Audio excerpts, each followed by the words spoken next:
Well, greetings on this episode of the Weekly Word. Father Ed Estock here. Father Dominic. And we are reflecting on the 29th Sunday in Ordinary Time and a further step on the education and formation of not only the people of God, but in this case, the disciples or the apostles of Jesus, and in the person of James and John. So they really pull a big mistake.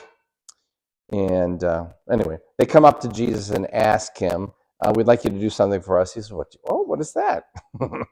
Of course, as if Jesus doesn't know. And they think, so Jesus is open to this request. So he says, they said, well, we'd like, when you come into your kingdom, we would like to sit on your right and on your left, meaning positions of authority and power and closeness to the king, evidently. And Jesus says, I'm sorry. He doesn't say that literally, but what he says is, I'm sorry.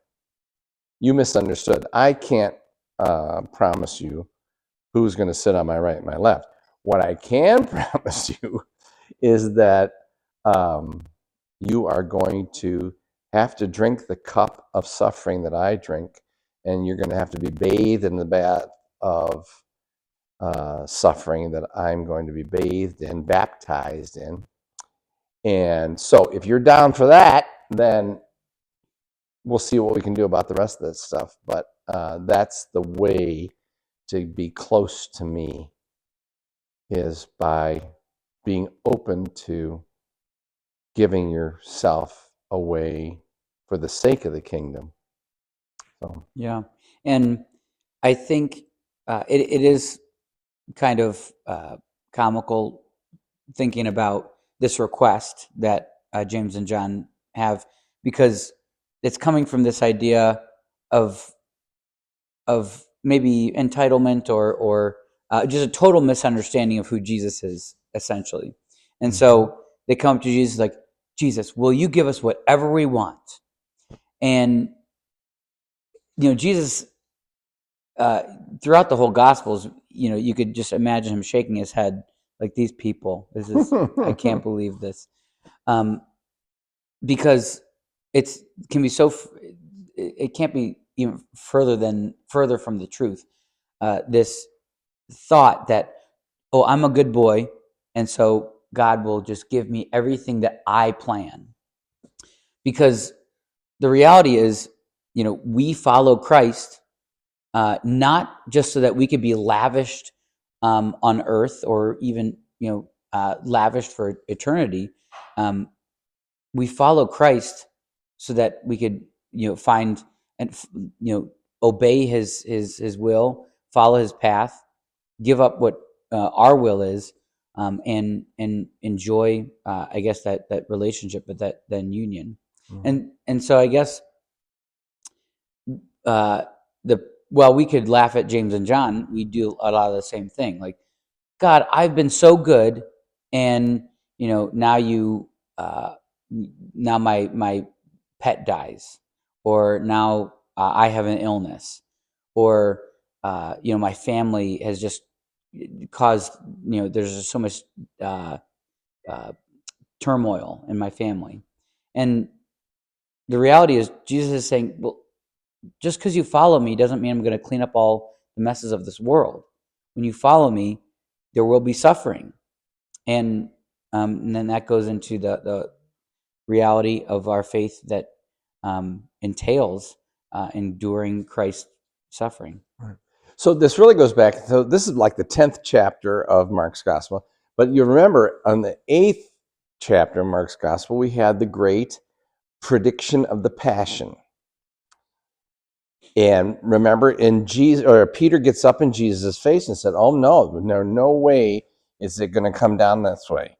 God forbid that anything like that would happen to you." And so Jesus he keeps repeating over and over, because we just really have as Father Dominic saying, we really have an aversion to this notion that being a good person, being a friend of Jesus, means that we won't have to suffer the effects of original sin and the broken human condition. Because somehow we can get out of it, or we can hopscotch over the cross and the loss and the cost of being associated with God and goodness and truth and wisdom.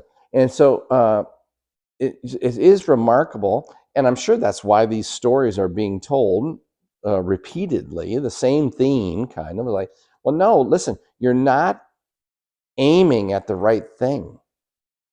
I know you're aiming at me, but the reason that you're aiming at me is for the completely opposite effect in your life. And so we have this, right? We are participating in a friendship, we are participating in a marriage, we're participating in a workplace, we're participating on a team, we are participating in a church for what we can get out of it. I oftentimes ask people, I say, well, why do you do this? Oh, it just brings me so much satisfaction. And I think, oh, that's interesting. So that's why you're involved here, because you like, it makes you feel good, right? Well, my dad used to call those fair weather friends, that they are friends of yours when everything's going their way. But boy, when the weather changes, they're nowhere to be found. So it does seem to me, are we fair weather disciples of Jesus? Are we in it for what we're going to get? Or are we here for what we can give and contribute to it? Those are the best teammates, right? You don't want the guy that wants to hog the ball and take the limelight. Mm. Well, you're looking for the guy that will give you the ball when it's for the team's advantage. Because he's not there, or she is not there for what they're getting. They're there to contribute to what we're all called to become, the best that God would bring of us. So I think James and John are a perfect example of, I'm this way all the time. I'm looking for what I'm going to get out of this, or I'm complaining about what I'm going to have to give to something. You ever been around those people? Well, you should be around me. Oh, here we go. I have to go do this. I have to go do that. I have to go do that. And then every once in a while I remember, that minister down the street, nobody's calling him. Nobody's calling him to bury him. Nobody's calling him to have a wedding. Nobody's calling him to have a baptism. So I can go ahead and complain about the work that I have, but isn't that why I'm here? Isn't that why I'm here? So what are we complaining about in life? Maybe it's that. Or what are we, why are we disappointed in different other people and other institutions? Is it because we're not getting what we want out of them, instead of having the opportunity to give our life away? Yeah, and that's a great. I think that hits the heart of it. I think of visiting my grandmother, probably in the past couple years of her life, and I think it was in college at that point. There's homework to do, friends to be with, fun to be had, and I was always reticent, or always a little reluctant to get in the car, drive over to the nursing home, spend time. Not that I didn't like her, but I could have found so many other things that I could have enjoyed or benefited from, or advanced myself with.